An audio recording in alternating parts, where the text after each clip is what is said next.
우리는 예수님의 그 일생을 순서대로 이제 살펴보고 있고요. 드디어 골고다 언덕에 오르셔서 십자가에 달리셔서 구속 사역을 이루시는 예수님에 대해서 각각의 사건과 등장 인물들의 의미, 그 내용과 그런 것들을 지금 살펴보는 그 과정 가운데 있습니다. 십자가에 달리신 예수님을 욕하고 조롱했던 그 많은 사람들이 있는데요.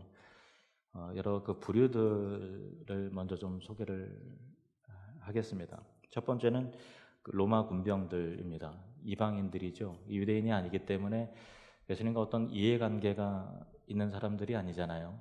예수님이 그들에게 뭔가 잘못을 저지르거나 하지 않았음에도 불구하고 예수님을 적극적으로 채찍을 가하고 옷을 벗기고 조롱하고 또 가시나무를 엮어서 가시관을 씌우고 그 앞에 절하고 손에 갈대를 들리게 하고 또 갈대를 뺏어다가 예수님의 머리를 막 이렇게 두드리면서 정말 동네 불량배처럼 그렇게 좀 조롱하고 욕하고 했죠. 그리고 예수님은 십자가에 못 박고 십자가에 달리신 예수님 그 아래에서 예수님의 옷을 제비 뽑아서 나누는 그런 사람들이었습니다. 그 십자가의 의미와 내용에 대해서 전혀 무지했던 사람들이었죠. 이해관계가 없음에도 불구하고 예수님을 욕하고 조롱하고 때렸던 이유는 인간의 죄성, 인간이 얼마나 교만하고 내가 그 사람보다 강하다라는 것을 무자비한 폭력과 잔인함을 통해서 자기의 어떤 스스로의 강함을 증명시키려고 하는 인간의 기본적인 교만한 성향이 그렇게 발동이 된 그런 것들이었습니다. 두 번째 부류는 유대인들이었습니다. 유대 백성들이었습니다.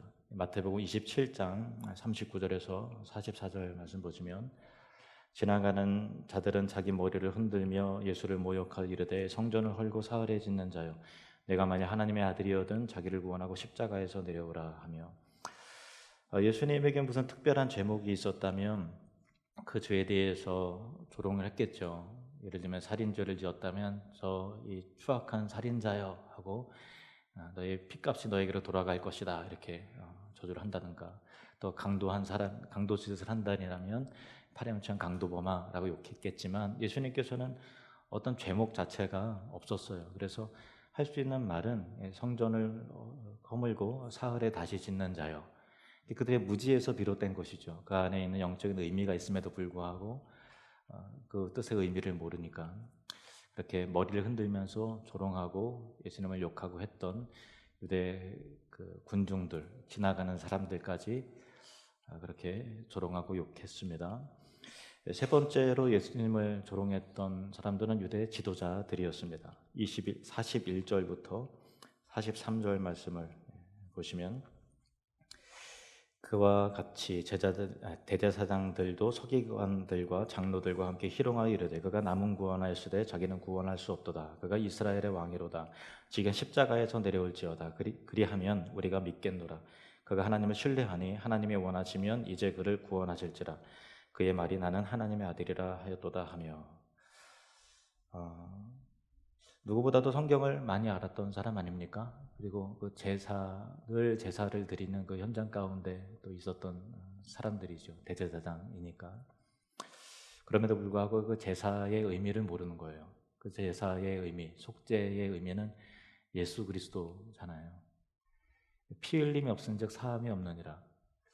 그 말의 피상적인 의미도 모르고 하나님을 알지 못하고 그의 보내신 예수 그리스도를 알지 못하니까 그냥 정치적인 메시아를 기대하는 데 아니니까 너 스스로 너를 한번 구원해 봐라. 너가 만약 하나님의 아들이거든 십자가에서 한번 내려와 봐라. 라는 조롱과 욕으로 예수님을 모욕했던 사람들이죠. 무지해서 그런 거예요. 그런데 여러분 무지도 악입니다. 세상 사람들이 기독교를 많이 핍박하고 조롱하고 그러잖아요. 근데 이제 피상적인 것만 보고 그래요. 오해해서 그런 거예요. 그 의미를 알지 못해서 무지해서 그런 거죠. 저와 여러분도 한때 무지했던 사람들 아닙니까? 십자가 반대편에 서 있었던 자들 아닙니까? 그런 우리를 주께서 긍휼히 여겨주셨습니다. 또 한 부류는 강도들이었습니다. 44절 말씀, 함께 십자가에 못 박힌 강도들도 이와 같이 욕하더라. 예수님의 좌우편에 있었던 강도들도 예수님을 조롱하고 욕했다라는 거예요.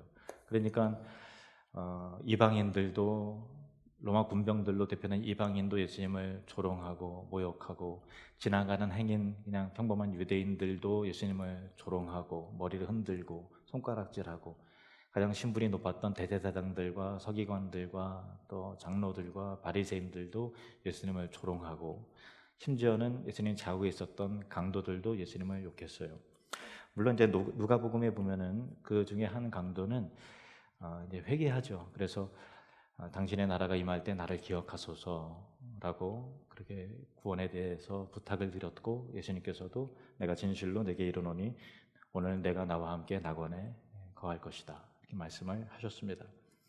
이 모든 모욕과 희롱을 십자가에 달리신 성자 예수 그리스도께서 감당하셨고, 그 성부께서도 이 모든 조롱은 결국 그의 아버지, 그의 보내신 자 하나님을 향한 욕이었죠. 성부께서도 침묵하심으로 내가 도저히 못 참겠다라고 이렇게 하시지 않고 끝까지 이 모멸과 이 참 수욕을 이겨내셨어요. 이겨내시고 십자가에서 예수님께서 죽으실 때에 그 땅이 흔들리고 하나님의 감정이 약간 표현이 된 것이죠. 땅이 흔들리고 바위가 터지는 일들이 일어났고, 그리고 예수님의 십자가에서 이 심장 박동이 딱 멈춰지자 바로 일어난 사건, 성소 휘장이 불로 위로부터 아래로 쫙 찢어졌습니다. 근데 사람의 힘으로 절대 찢을 수 있는 게 아니죠. 하나님이 친히 찢으신 것이죠. 성소라는 것은 뭐냐면은, 하나님은 어느 장소와 공간 안에 거하지 않으세요. 이 우주 안에 충만하신 분이 하나님이십니다. 하나님의 보좌는 하늘입니다. 근데 하나님께서 우리가 육신을 입고 이 땅 가운데 거하시니까 우리가 추상적으로 신앙이 흘러가지 않도록 상징하는 바 그 성전과 이 성막을 이 땅 가운데 만들게 하셨어요. 그것은 하늘을 상징하는 거예요. 그래서 성전 안에 하나님이 임재하신다는 것은 하늘 안에 하나님이 충만하시지만, 이 성전, 눈으로 보이지는 이 성전을 통해서 하나님을 예배하고 섬기고 나아갈 수 있는 것들을 교육하고 훈련하고 배워나갈 수 있도록 허락하신 하나님 임재의 상징이죠. 성전은 하늘을 뜻하는 거예요. 근데 그 성소 안에 지성소와 성소가 이렇게 있는데 그 사이에 휘장으로 막혀져 있는 것이죠. 그러니까 죄 있는 인간이 하나님께 도저히 나아갈 수 없는 거예요. 대제사장들도 1년에 딱 한 번 대표성을 가지고 어린 양의 피를 가지고 간신히 나아갈 수 있었던 그런 것이죠. 그러니까 하나님은 거룩하셔서 죄인들과 함께 하실 수 없는, 가지도 못하고 오지도 못한 이 죄의 장벽이 우리 인간과 하나님 사이에 쳐져 있는 것이에요. 그런데 예수님께서 십자가에서 죽으셔서 그 피로 우리를 속죄시키셨어요. 그래서 하나님께서 친히 그 휘장을 찢어내심을 통해서 우리 인간이 하나님의 보좌 앞에, 저 하늘에, 저 천국에 구원을 향해서 나아갈 수 있는 길을 열어놓으셨고, 그리고 하나님께서도 예수 그리스도의 이 보혈로 인해서 이 죄인을 의롭다 하시고 우리를 성전 삼으셔서 우리 가운데 거하시는 그 놀라운 일이 일어나게 된 것이죠. 십자가의 죽으심과 그 휘장의 찢어짐이 바로 그와 같은 의미인 것입니다. 그래서 구원이라고 하는 것은 하나님과의 화목입니다. 죄로 말미암아 원수되었고 등들렸던 무지했던 우리가 그리스도의 보혈로 하나님과 바라보고 하나님 앞에 나아갈 수 있는 자가 된 것이죠. 하나님과 화목을 누리고 계십니까? 누리시길 바랍니다. 그것이 구원을 누리는 것입니다. 그러면 예수님의 십자가의 죽으심을 통해서 휘장이 찢어졌어요. 우리 보고 초청하고 나오라는 얘기거든요. 그런데 제일 먼저 그 휘장 안쪽으로 나아갔던 사람이 누굴까요? 놀랍게도 놀라지 마세요. 그때 놀라운 일이에요. 놀랍게도 예수님의 처형을 담당했던 군인들과 그 책임자 백부장이었습니다. 54절 말씀을 보시겠습니다. 54절 시작. 백부장과 및 함께 예수를 지키던 자들이 지진과 그 일어난 일들을 보고 심히 두려워하여 이르되 얘는 진실로 하나님의 아들이었도다 하더라. 하나님의 그 현현의 상징인 지진이 나고 해가 빛을 잃고 하는 걸 통해서 저분은 진짜 하나님의 아들이구나 라는 것들을 두려움 가운데 느꼈어요. 그리고 예수님께서 모든 고난을 담당하시는 것을 통해서 우리 사람과 다르다라는 것을 봤죠. 왜냐하면 늘 하던 일이 죄인을 처형하는 일들을 담당했잖아요. 사람이 죽을 때 어떤 모습으로 죽는가라는 것을 늘 봤던 사람인데 이 사람은 다른 거예요. 그리고 하늘이 빛을 잃어요. 땅이 요동해요. 하나님의 아들이구나. 그가 말했던 그 말이 사실이구나. 우리가 조롱하면서 그 앞에 절했던 것이 조롱하느라고 했지만 진짜로 절해야 될 대상이구나 라는 것들을 깨닫게 되었습니다. 진실로 하나님의 아들이었도다. 진실로라고 하는 단어는요, 신앙 고백적인 표현이에요. 그들은 십자가 아래에서 예수님을 못 박고 그의 옷가지를 제비 뽑아 나누었던 무지한 자들이었고 또 예수님과 관계없었던 유대인이 아닌 이방인이었습니다. 십자가는 이방인을 유대인들과 구별하지 않고 어떤 죄인이라도 부르시는, 하나님의 자녀로 부르시는 놀라운 하나님의 은혜이자 구원의 초청입니다. 예수님께서 돌아가시기 전에 엘리 엘리 라마 사박다니, 아람어죠. 번역하면 나의 하나님 나의 하나님 어찌하여 나를 버리셨나이까 라고 하는 절규를 부르짖으셨는데, 이 말씀은 본래 다윗이 시편 22편의 고난 가운데 하나님께 마치 하나님께 버림받은 것 같은 감정적인 그런 느낌 가운데 하나님께 기도했던, 탄원하여 올려드렸던 그런 기도의 내용인데, 이것은 놀랍게도 시편 22편은 예수 그리스도의 순환, 십자가에 달리신 예수님의 고통과 심경을 그대로 예언한 예언시였던 것입니다.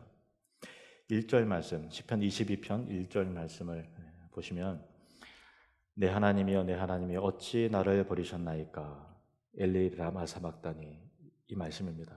어찌 나를 멀리하여 돕지 아니하시오며 내 신음소리를 듣지 아니하시나이까. 6절에서 8절 나는 벌레요 사람이 아니라, 이거를 다윗으로 대입시키지 말고 예수님으로 대입시켜서 읽으시면 이해가 빠른 거예요.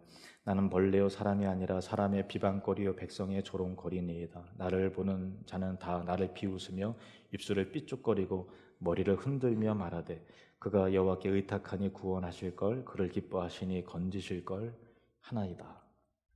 14절부터 나는 물같이 쏟아졌으며 내 모든 뼈는 어그러졌으며 내 마음은 밀랍 같아서 내 속에서 녹았으며 내 힘이 말라 질그릇 조각 같고 내 혀가 입천장에 붙었나이다. 내가 목마르다. 극도의 그 목마름을 느끼셨던 예수 그리스도십니다. 주께서 또 나를 죽음의 진토 속에 두셨나이다. 개들이 나를 애워쌌으며 악한 무리가 나를 둘러 내 수족을 손과 발을 찔렀나이다.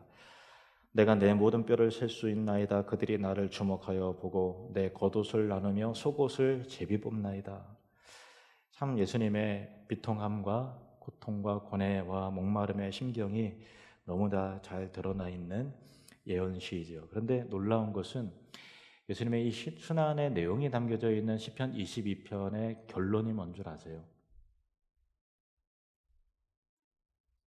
결론이 뭔가 하면 이 고난을 통해서 결국 이루게 될 하나님 나라의 비전을 다윗이 보고 있는 거예요. 그것이 동시에 예수 그리스도의 마음이요 기도였던 것이죠. 자, 27절 28절 말씀 보시겠습니다. 27절 28절 시작. 땅의 모든 끝이 여호와를 기억하고 돌아오며 모든 나라의 모든 족속이 주의 앞에 예배하리니 나라는 여호와의 것이요 여호와는 모든 나라의 주제의 심이로다. 아멘. 어떻게 보면 다윗 입장에서는 좀 생뚱맞아요. 고난을 노래하다가 갑자기 싹 바뀌어갖고 땅의 모든 끝이 여호와를 기억하고 돌아오며 모든 나라의 모든 족속이 주의 앞에 예배할 것이다. 무엇이겠습니까? 십자가를 통해서 휘장이 찢어지니까 유대인도 이방인도 땅의 모든 끝에 있는 사람들이 하나님을 기억하고 여호와께로 돌아오는 거예요. 아까 우리 불렀던 찬양도 여호와께로 돌아가자, 여호와께로 돌아가자. 우리는 변덕스럽게 돌아설지라도 그는 변함이 없으시다. 여호와께 돌아가자. 이 이방인의 신앙 고백, 우리의 믿음의 고백이 땅끝에 있는 이방인들을 초청하면서 그의 하나님의 가족으로, 공동체로 부르시는 것이죠. 그 이방 선교와 죄인을 부르시는, 정말 흉악한 죄인이라도 부르시는 이 구원의 시작을 알리는 고백이 예수님의 십자가에 못 박고 그 옷을 제비 뽑아 나누었다는 사람들의 입에서 그는 진실로 하나님의 아들이다라고 하는 고백, 첫 고백이 그들에게서 나올 줄 누가 짐작이야 했겠습니까? 우리 생각에는 적어도 예수님을 희롱했던 사람들은 구원에서 제외되어야 마땅하고 예수님을 못 박았던 사람들은 회개하여 구원받는 일은 없어야 하지 않을까라고 생각하지만 구원하는 그 일에 차별이 없으시며 가장 흉악하고 무지한 자라도 구원하시는 하나님의 무한한 사랑과 아버지의 용서와 긍휼이 그 일을 가능하게 만들었던 것입니다. 에베소서 2장 3절에서 9절 말씀입니다. 예수님을 십자가에 못 박았던 그들이 곧 우리이죠. 전에는 우리도 다 그 가운데서 우리 육체의 욕심을 따라 지내며 육체와 마음에 원하는 것을 하여 다른 이들과 같이 본질상 진노의 자녀이었더니 긍휼이 풍성하신 하나님이 우리를 사랑하신 그 큰 사랑을 인하여 허물로 죽은 우리를 그리스도와 함께 살리셨고 너희는 은혜로 구원을 받은 것이라. 또 함께 일으키사 그리스도 예수 안에서 함께 하늘에 앉히시니 이는 그리스도 예수 안에서 우리에게 자비하심으로써 그 은혜의 지극히 풍성함을 오는 여러 세대에 나타내려 하심이라. 8절 9절 같이 읽겠습니다. 너희는 그 은혜에 의하여 믿음으로 말미암아 구원을 받았으니 이것은 너희에게서 난 것이 아니요 하나님의 선물이라. 행위에서 난 것이 아니니 이는 누구든지 자랑하지 못하게 함이라. 할렐루야. 12절부터 제가 더 몇 절을 읽을게요. 여러분의 마음에 잘 담겨지시길 바랍니다. 그때 너희는 그리스도 밖에 있었고 이스라엘 나라 밖의 사람이라. 약속의 언약들에 대하여는 외인이요 세상에서 소망이 없고 하나님도 없는 자이더니 이제는 전에 멀리 있던 너희가 그리스도 예수 안에서 그리스도의 피로 가까워졌느니라. 그는 우리의 화평이신지라. 둘로 하나를 만드사 원수된 것 곧 중간에 막힌 담을 자기 육체로 허시고 보조문으로 된 계명의 율법을 폐하셨으니 이는 이 둘로 자기 안에서 한 세 사람을 지어 화평하게 하시고 또 십자가로 이 둘을 한 몸으로 하나님과 화목하게 하려 하심이라. 원수된 것을 십자가로 소멸하시고 또 오셔서 먼 데 있는 너희에게 평안을 전하시고 가까운 데 있는 자들에게 평안을 전하셨으니 이는 그로 말미암아 우리 둘이 한 성령 안에서 아버지께 나아감을 얻게 하려 하심이라. 19절 같이 있습니다. 그러므로 이제부터 너희도 외인도 아니요 나그네도 아니요 오직 성도들과 동일한 시민이요 하나님의 권속이라. 아멘.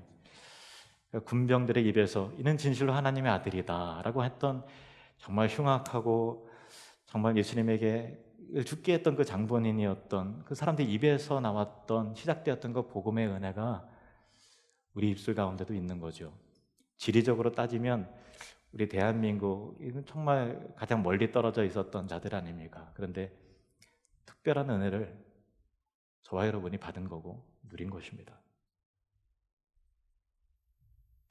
하나님의 권속이라고 하는 것은, 권속은 가족을 말하는 거예요. 이제는 우리가 하나님의 아들, 딸들이 되었습니다.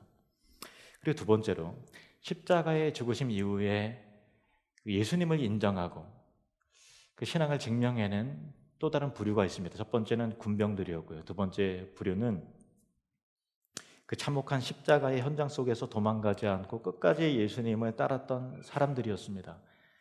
55절, 56절 같이 읽으시겠습니다. 예수를 섬기며 갈릴리에서부터 따라온 많은 여자가 거기 있어 멀리서 바라보고 있으니 그 중에는 막달라 마리아와 또 야고보와 요셉의 어머니 마리아와 또 세베대의 아들들의 어머니도 있더라. 이 여자들은 누구입니까? 갈릴리에서부터 따라온 많은 여자들이 있었는데 그 여자들이 중간에 두렵다고 참혹하다고 고개를 돌리고 도망가지 않고 끝까지 따랐다라고 말하고 있는데, 갈릴리로부터 온이라는 것은 누가 생각나게 만듭니까? 또 다른 12명의 제자들, 그들은 지금 어디 있습니까? 그 다른 남자 12제자들과 대조되어 비교되는 부분이죠. 이들은 처음부터 변함없이 예수님의 길에 동참하는 제자도의 모델이었습니다. 그리고 결국 이 여자들은 무덤까지 예수님을 따르고 부활의 첫 번째 증인이 되었습니다. 다른 제자들은 배신하고 부인하고 다 뿔뿔이 흩어져 도망갔습니다. 그래서 골고다 언덕에 예수님이 오르실 때 구레네 시몬 베드로의 그 시몬이 아니라 구레네 시몬이 예수님의 십자가를 대신 졌다는 얘기는 그 베드로 어디 갔나, 그 제자들 어디 갔나 라고 하는 것이 생각나게 만들지 않습니까? 그러나 갈릴리로부터 왔던 사람들 가운데 이 여인들이 끝까지 주님과 동행을 했습니다. 선배 목사님들이 그러더라고요.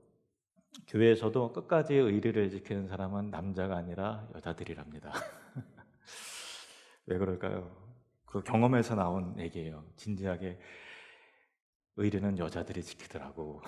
그렇게 얘기를 하시더라고요. 왜 그럴까 생각해 보니까요.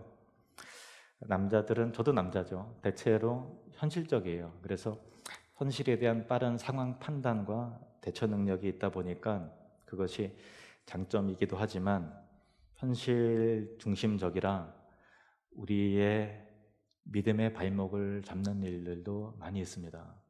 너무 머리가 잘 돌아가서 어떻게 하면 내가 손해나고 하는 것을 순간적으로 본능적으로 알기 때문에 그런 것이죠. 그러나 믿음은 의리입니다. 같이 한번 따라해 보겠습니다. 믿음은 의리입니다. 우리 옆 사람 축복하면서 의리를 지키는 신앙인이 되십시오. 네, 감사합니다. 예수님과 교회 앞에서 십자가의 순환과 같은 풍파가 교회 안에, 여러분의 인생 안에 몰아닥칠 때가 있을 거예요. 그럴 때 주님을 향한, 교회를 향한 이 신앙의 의리를 끝까지 지켜내시는 저와 여러분이 되시기를 바랍니다. 그것이 믿음이에요. 또 한 부류를 소개합니다. 십자가 아래에서 예수님을 인정한 또한 사람들. 예수님께서 6월절 양으로 죽으시고 날이 저물어서 이제 안식일이 되려 할 때, 안식일에는 일하면 안 되잖아요. 그래서 재빨리 시신을 수습하고 거두기 위해서 빌라도를 찾아왔던 사람이 있습니다. 57절에서 60절 말씀. 저물었을 때에 아리마대의 부자 요셉이라 하는 사람이 왔으니 그도 예수의 제자라.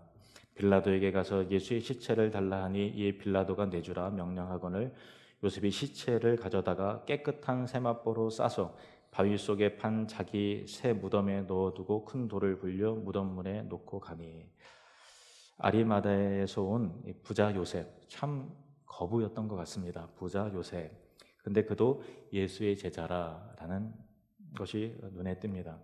예수님을 가장 가까이서 동행했던 12제자 중에 한 사람도 아니었고, 또 예수님께 들씩 파송을 받았던 70인의 제자도 아니었습니다. 그저 먼 발치에서 예수님에 대한 소문과 교훈과 가르침을 귀로 듣고 멀리서 마음 가운데 새기면서 믿음을 키워냈던 사람이었고, 드러난 제자는 아니었지만 숨어 있었던 예수님의 제자였던 것이죠. 마가복음에는 그 사람에 대해서 좀 더 자세하게 설명합니다. 마가복음 15장 43절 말씀. 시작. 아리마대 사람 요셉이 와서 당돌이 빌라도에게 들어가 예수의 시체를 달라 하니 이 사람은 존경받는 공회원이요 하나님의 나라를 기다리는 자라. 당돌이 용기 있게, 정말 두렵고 무서운 일이지만 목숨을 내놓고 했다는 것입니다. 왜냐하면 이 사람은 사내들인 공회원 중에 한 사람이었어요. 존경받는 사람이었고 하나님 나라를 소망했던 사람이었는데 자기도 하나님 나라가 가시적으로 정치적으로 이 땅에 임할 줄 알았겠죠. 그런데 예수님의 말씀을 담았던 거예요. 아, 그거구나. 예수님의 십자가의 죽으심을 통해서 비로소 더 깨닫게 됐어요. 하나님 나라는 이렇게 임하는 것이구나. 그래서 처음에는 바리새인으로서 마음으로는 믿고 있었지만 주변 친구들과 동료들과 또 이제 선후배들 그리고 또 대제사장들의 눈치가 보이는 거예요. 다 입에 거품을 물고 예수님을 죽이겠다고 막 되는 상황 속에서 자기 입장을 표명하기가 참 두려웠던 것이죠. 적극적으로 예수님 편을 들지 못했는데 그가 달라졌다는 것입니다. 요한복음 19장 38절 말씀 보십시오. 요한복음 19장 38절. 아리마대 사람 요셉은 예수의 제자이나 유대인이 두려워 그것을 숨기더니 2일 후에 빌라도에게 예수의 시체를 가져가기를 구하매 빌라도가 허락하는지라 이에 가서 예수의 시체를 가져가니라. 두려움으로 인해서 자신의 신앙을 감추고 있다가 예수님의 십자가의 죽으심과 그 되어지는 일을 목격하고 이제 그 믿음을 당당하게 드러내는 예수의 제자가 된 것이죠. 그래서 빌라도에게 찾아가서 예수님의 시체를 내가 가지고 가겠다고 그렇게 한 것입니다. 정성껏 예수님을 장사를 지냈던 것입니다. 다른 공회원들에게, 다른 바리새인들에게 지탄받고 모함받고 왕따 당할 각오한 것이죠. 심지어는 내가 이 일로 잘못되어서 모든 재산도 잃고 죽어도 좋다라고 하는 마음도 있었을지도 모릅니다. 그리고 놀라운 것은 그 공회원 중에서 또 다른 바리새인도 그 일에 합류합니다. 요셉과 같이 마음을 함께해서 예수님의 장사를 도왔던 사람은 누구일까요? 여러분 잘 아시는 사람입니다. 니고데모였습니다. 요한복음 19장 39절 말씀 시작. 일찍이 예수께 밤에 찾아왔던 니고데모도 모략과 침향 섞은 것을 100리트라쯤 가지고 온지라. 예수님의 사역 초기에 밤에 예수님께 찾아왔어요. 그때부터 시선을 의식하는 거죠. 예수님과 대화 가운데서 거듭남에 대한 질문을 했을 때 예수님께 대답을 하셨죠. 그리고 여러분 잘 아시는 말씀, 하나님이 세상을 이처럼 사랑하사 독생자를 주셨으니 이는 그를 믿는 자마다 멸망하지 않고 영생을 얻게 하려 하심이라. 이 말씀이 니고데모에게 하신 말씀이에요. 인자도 모세가 광야에서 지팡이를 높이 든 것 같이 인자도 들려야 하리라. 십자가의 죽으심을 보면서 그 의미를 니고데모가 깨달았을지도 모릅니다. 어쨌든 그도 예수님을 죽으시자 요셉과 함께 예수님의 시신을 담당해서 같이 장사를 지내었습니다. 십자가는 참 신비로운 것입니다. 어떤 사람은 십자가가 높이 설 때 배반하여 부인하거나 도망가게 만들고 어떤 사람은 조롱하게 만들고 대적하게 만듭니다. 그러나 또 어떤 사람은